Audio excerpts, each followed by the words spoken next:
सभी को सुरेंद्र शर्मा की ओर से राम राम। आज हम बात करेंगे अनुशासन से संबंधित कुछ विशेष बातों का कि जिस प्रकार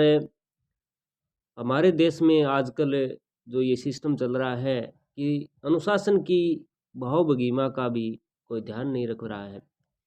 कि जिस प्रकार विद्यार्थी है वो अपनी कक्षा में प्रवेश करता है और उससे बाद में जो भी कक्षाएं वो पार करके आगे जाता है, उनको पास कर उत्तीर्ण करता है, लेकिन वो उसमें छवि नज़र नहीं आ रही है वर्तमान में, जिस प्रकार की हम छवि शिक्षकगण देखना चाहते हैं। क्योंकि हम बात करते हैं अनुशासन से संबंधित बातों का, तो वो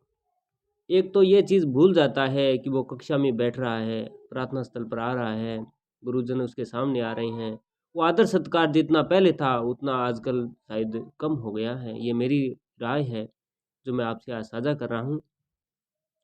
कि मैं ये सबसे पहले बता दूं कि अनुशासन में कौन-कौन सी बातें विद्यार्थी को ध्यान रखनी चाहिए।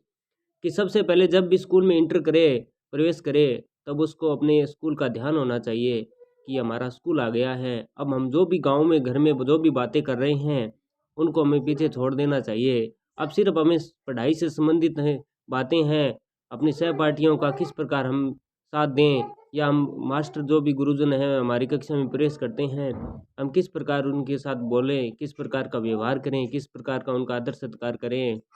और दूसरी बात है, हम जो भी प्रार्थना स्थल पर खड़े होते हैं, तब वो प्रार्थना स्थल पर खड़ा होना सीखना आना चाहिए उनको, कि बार बार गुरुजन बताते हैं कि इस प्रकार आप खड़ा हो जाएं, इस प्रकार हो जाएं, लेकिन वो उसमें रुचि नहीं दिखा रहा, क्योंकि उसमें जो लय ढब है वो घर वाली और गांव वाली गलियों वाली ही रहती है। जब तक वो चीज़ें उसमें रहेगी तब तक वो अपनी प्रगति नहीं कर पाएगा। अगर अनुशासन विद्यार्थी का अच्छा है तो वो प्रार्थना स्थल पर सही खड़ा होगा, अपनी कक्षा में जाकर भी अच्छा प्रदर्शन करेगा। फिर आगे जाकर जो भी मासिक परख होती हैं, परीक्षाएं होती हैं, अर्धवार्षिक होती हैं, वार्षिक होती हैं, उसमें बहुत विशेष प्रकार से वो भूमिका निभाएगा। और गुरुजन जो भी बातें बताते हैं वो कभी किसी से बैर के रूप में नहीं बताते, लेकिन वो उनको अच्छी तरह से विशेष तौर से उनका जो मान सम्मान अगर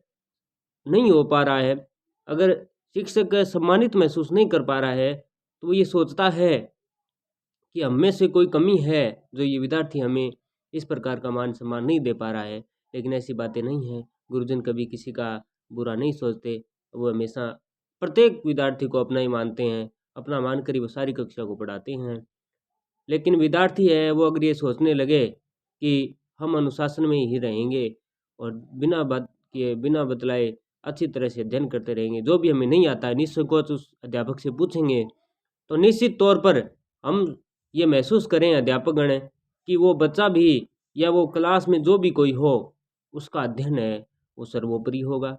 इस प्रकार से मैं आशा करता हूँ कि विद्यार्थी है जो मेरी बातों को सुनेगा, वो उस पर गौर ज़रूर करेगा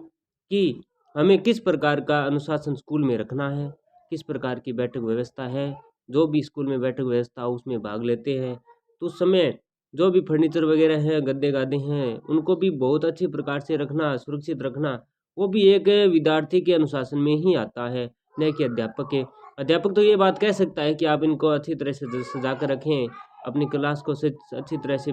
व्यवस्थित रखें, तो बच्चे का दायित्व बनता है कि वो उसको अच्छी तरह से सजा करें। बहुत बहुत धन्यवाद।